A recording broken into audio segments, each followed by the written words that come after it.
So one thing when I got this car that I purchased right away was cluster faces to replace these black ones. So I like the black, I like the simplicity to match the entire car, but I have a lot of silver accents all throughout. So I wanted to kind of change things up and make this stand out a little better. So what I have here are new faces for the gauge cluster by GaugeFaces.com. This is their Instagram right here. They always share very quality stuff, and I purchased these probably earlier this year, and I just never got around to installing them. And I figured this would be a great opportunity. I've watched a couple of videos, and it seems pretty straightforward. It doesn't have a lot of difficult steps. It's just very tedious. So I wanted to do a little walkthrough on how to swap these out. So removing the cluster is fairly easy from the car itself. It's disassembling, it's a little more tedious. So pretty much just gonna walk through. First thing you wanna do is lower the steering wheel all the way down and pull it out towards you as far as it can go. Lock it back up.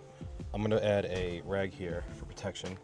This way it doesn't scratch the steering column. This lower trim piece right here, you wanna grab it and you wanna pull it towards you. And it's just gonna pop right out of the main assembly. It's a little difficult, but once you get it out, it should be fine. This should be clipped into the back of the steering column cover. So if it is, you could just leave it there. I guess mine has been pulled out at one point or it just came off. So I just moved it out of the way. And then on the very bottom, you have two T20 Torx. You want to be very careful not to drop the screws, because once you do, they're going to be hidden somewhere inside the dashboard. So there's one, two. And then once you get those two screws out, this should slide forward. You can probably get your hand underneath and you got to kind of pry it forwards a little bit. Pops out just like that. Now that you have the cluster pulled forward enough, this blue clip is the harness plug. And you want to push the clip in, pull this black security lock down, it slides right out, and that's it.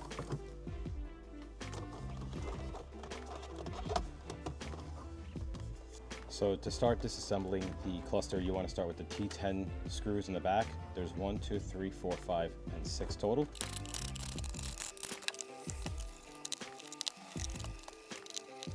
And then to take off the lens cover, there's all the tabs here on the bottom. You see how it just pops out of place. One on the side and one on the side here. And that should allow it to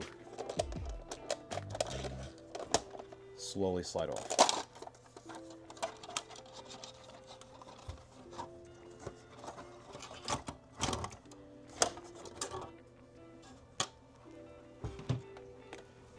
And now that that's off, you want to just pull these two knobs off, just pull up, and then you should be able to slide this right off. So this, you don't want to get any dust on the inside of the lens, so keep this face down to prevent any dust getting in. And that's out of the way. So now the next step is we need to work on removing these needles.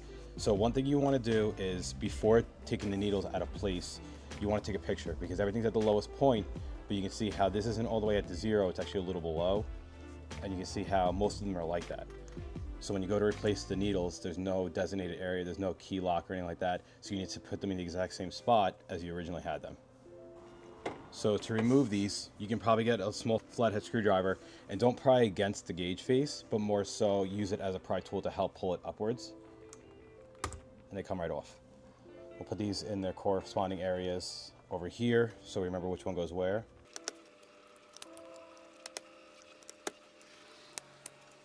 And now these gauge faces here is what we're replacing. So now we have to turn this around and start disassembling all the components on the back side to help release these retainer clips that hold these faces in place. So the first step is to release this black lock tab on this clip, to remove this ribbon cable. And now this should just slide right up. It's got these two connectors on each side, so you have to be careful with that. So that can go to the side. And then you have all these little metal locking tabs here that you need to release. And in the sides, you have these white clips right here. So let's remove the side pieces first.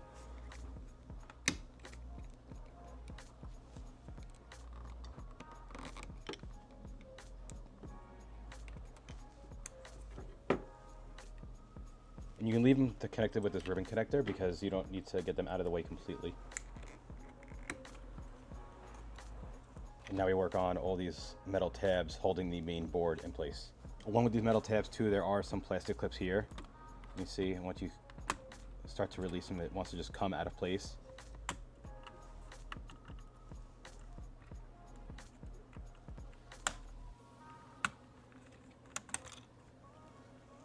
And these metal tabs are sort of like variously around in all different locations. You got to be aware of where they are. And sometimes they might bend a little too much, so you have to bend them back when you go to reinstall this. So now this is disconnected, this comes right up. Those will fall out of place. And then this you can put to the side. Take these two knob rods out of the way. And now we can access these retaining clips on the back side.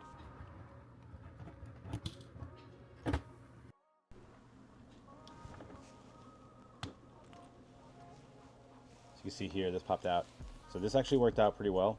I used a 6mm deep socket, and that helps you kind of push the clips together while also pushing it out of the front side. You can see here, still completely intact.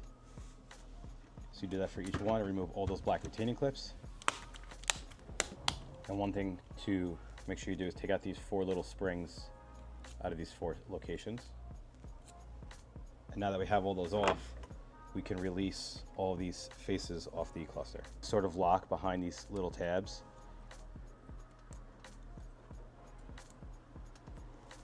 Put those to the side.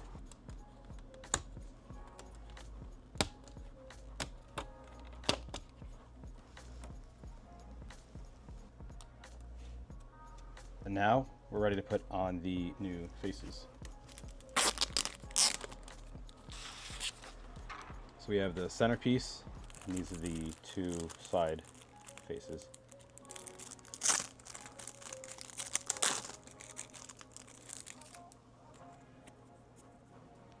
So we'll start off by putting this side in. You want to just line it up with all the correct locking areas. So now those are all in place. Now it's time to put those black retaining clips to secure the faces.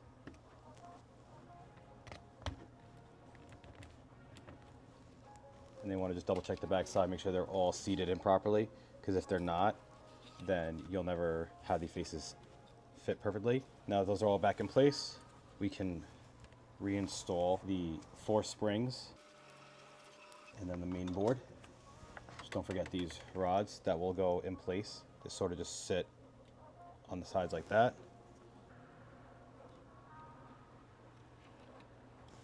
Now, as I mentioned before about those metal tabs, this one you see is sticking a little further this way. So you want to bend this back in so that it grabs the face better, going back in on there.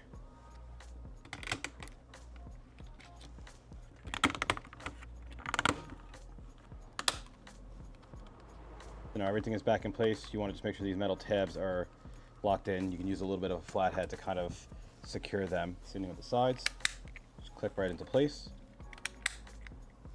Now these metal tabs, I could be wrong, but I'm pretty sure they act as a grounding contact. So you do want to make sure that they are all properly clipped into place in all the locations. And now that we have all that in place, we can now go on installing the needles back to where they were. So again, look back on the photo that you took of the needles prior to removing them, and then compare, and then just kind of pop them right into place.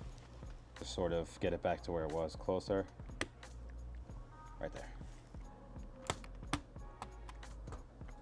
Now the needles are in place, we're going to flip back around, reinstall this board. Be careful with these contacts, you don't want to bend any of those pins. So make sure you line everything up properly, and so just press right into place. Reinstall the ribbon cable. Once it slides in, you want to relock that black tab. We'll slide this back into our board.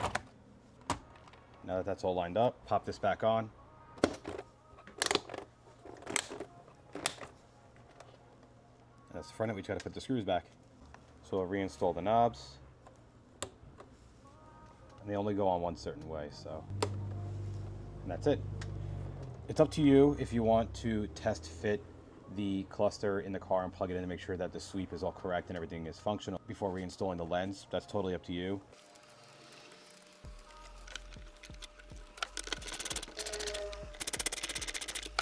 I'm ready to go back in the car. Place that rag right back on top of the column housing so we don't scratch anything. And just slide this cluster from the left side.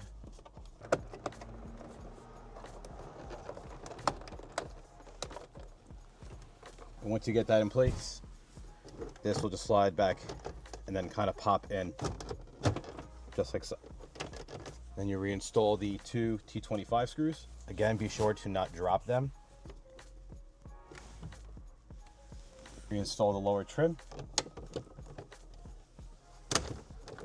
And then just fix your location of your steering wheel. And that's it. Really happy with how this off-white silver face looks on the car. It has a nice contrast against the silver trim on the steering wheel, the shift knob, the wheels. I have a couple silver accents throughout the car. I do want to add a little bit of pop of color in here, so I'm thinking about maybe doing some either red or yellow seat belts. I'm not sure yet, maybe some like door strap pulls. Not certain what I'll do yet. I do want to add a little bit of color somewhere, but for now, the black and silver combo is just something I really like. So we'll do a little quick test of the sweep.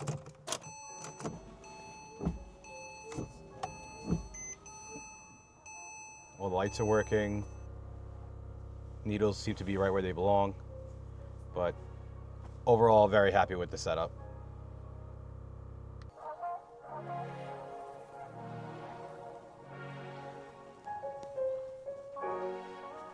So that is it for today's video. I appreciate you guys checking it out. I hope this really helped you out with your gauge face swap on your 911. If you guys have any questions, comment below and let me know if there's anything that you run into, any issues that maybe I have ran into that I didn't include on the video. Be sure to stay tuned on my channel because I have a build breakdown series that a lot of you have been requesting. They want to see what I've done to the car over the last year of ownership. So if you guys keep an eye out, I'll have that up in the next couple weeks, and I have a few more things planned out. That's gonna be a nice little surprise for you. So again, thanks for checking out the video. Be sure to like, subscribe, and I'll see you guys in the next one.